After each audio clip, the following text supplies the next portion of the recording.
जय श्री गुरुदेव।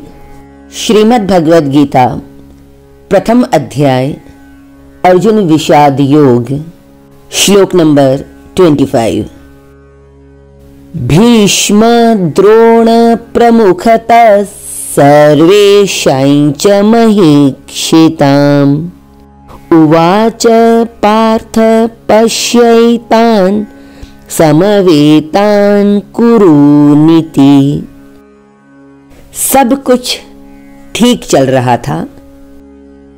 शंखों का बजना, अर्जुन का गांडीव धनुष लेकर खड़ा हो जाना और दोनों सेनाओं के बीच में रथ को ले जाने की प्रार्थना करना।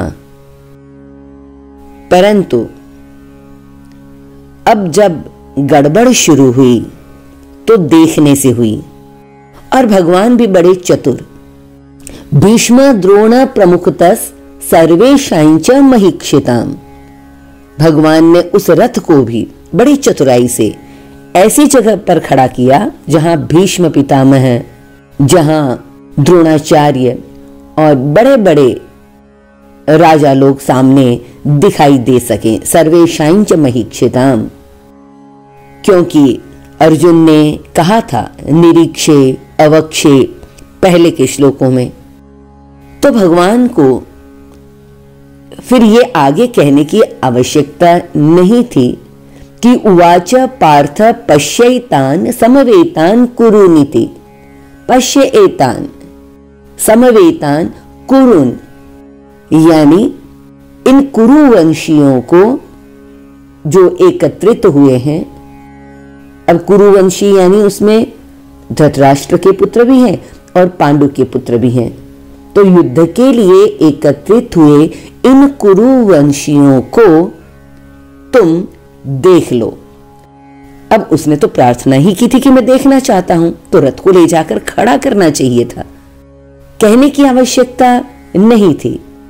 परंतु अर्जुन के भीतर जो सुप्त मोह है अपने कुटुंब के लोगों के प्रति, उस सोए हुए मोह को पहले जागृत करो और तू देख ले कि तेरे भीतर सुप्त अवस्था में ये मोह है।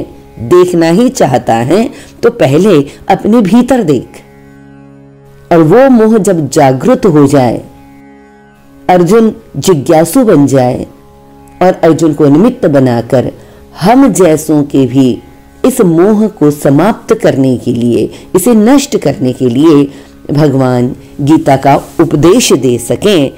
इसलिए जब देखने के लिए कहा, और देखने में ही अर्जुन ने गड़बड़ कर दी। देखिए, देखने में जब देखने की बात आई तो तीन तरह से देखने को विभाजित किया जा सकता है। तीन तरह से देखने की कैसी संभावना है कि या तो हम उसे एज अ पर्सन देखें, या फिर उसके साथ में जुड़ा हुआ हमारा संबंध हमें दिखे, या फिर उस व्यक्ति ने जो भी कर्म किया है।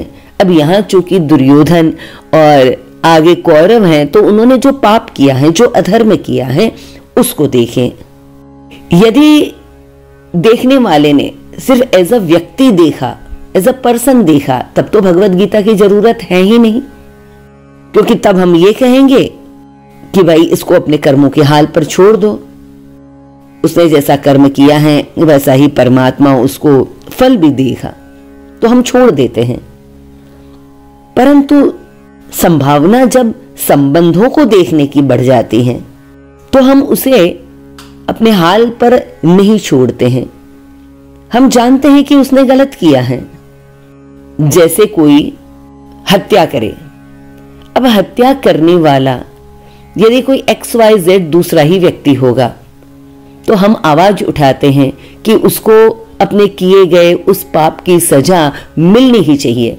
परंतु वही हमें यह पता चल जाए कि वो व्यक्ति कोई और नहीं बल्कि हमारे ही बहुत करीब का, मानो मेरा भाई हो या मेरा पुत्र हो, ऐसा पता चल जाए तो इमीडिएटली हमारी प्रार्थनाएं बदल जाती हैं। उसमें जो पाप उसने किया, हम उस पाप को भी क्षमा मिलनी चाहिए, ऐसी प्रार्थना करने लगते हैं। यानी हमारा पुरुषार्थ एकदम गड़बड़ हो जाता है, गलत तरीके से हो जाता है। पहले हम उसी कर्म के लिए आवाज उठा रहे थे कि सजा मिलनी चाहिए, परंतु अब कौटुंबिक स्नेह ऐसा जागता है कि हमारी श्रद्धा, हमारी जो प्रार्थना है, हम भगवान के कोर्ट में जाकर भी भगवान से ये प्रार्थना करेंगे कि इसको क्षमा कर दो। किसी भी तर्क से हम उसे बचाने का प्रयास करते हैं। और यहीं पर अर्जुन के विषाद का कारण बन जाता है। और यदि देखने में सिर्फ अधर्म को देखा होता, पाप को देखा होता, फिर वो गलती, वो पाप, वो अधर्म चाहे किसी ने भी किया हो, उसका जो फल है वह उसे मिलना ही चाहिए। तब तो युद्ध ना करने का कोई कारण ही नहीं होता। यदि उदाहरण दें तो रामचरितमानस में जब मां कैकेयी ने वरदान मांगे और प्रभु श्री राम ने सहजता से वन जाना स्वीकार कर लिया, और किया ही नहीं बल्कि चले गए वल्कल वस्त्र धारण करके। परंतु वही कैकेयी के पुत्र जब भरत जी महाराज आए, शत्रुघ्न जी आए, तो भरत ने और शत्रुघ्न ने क्या किया? शत्रुघ्न ने तो सबसे पहले मंथरा को वहां से खदेड़ दिया, परंतु भरत ने जो किया, अपनी ही मां के विपरीत जाकर उन्होंने वहां पर अपना संबंध नहीं देखा, उन्होंने वहां पर व्यक्ति को नहीं देखा, बल्कि उसके द्वारा किए हुए उस गलत व्यवहार को देखा। और इसलिए भरत जी के लिए, शत्रुघ्न जी के लिए गीता की आवश्यकता नहीं पड़ी। भगवत गीता की आवश्यकता तो हम जैसे लोगों के लिए पड़ती है कि कहीं हम व्यक्ति को देखते हैं और कहीं हम संबंध को देख लेते हैं। हम बीच में नहीं हैं, हम साक्षी भाव में नहीं हैं। जब कुटुंब में ममता हो जाती है तो अवगुणों की तरफ ध्यान ही नहीं जाता, बल्कि ये मेरे हैं और उनको क्षमा मिलनी चाहिए। और यहीं से अर्जुन के विषाद का कारण बना। और अब उसके बाद क्या हुआ, इसका वर्णन अगले श्लोक में। हरि ओम तत्सत।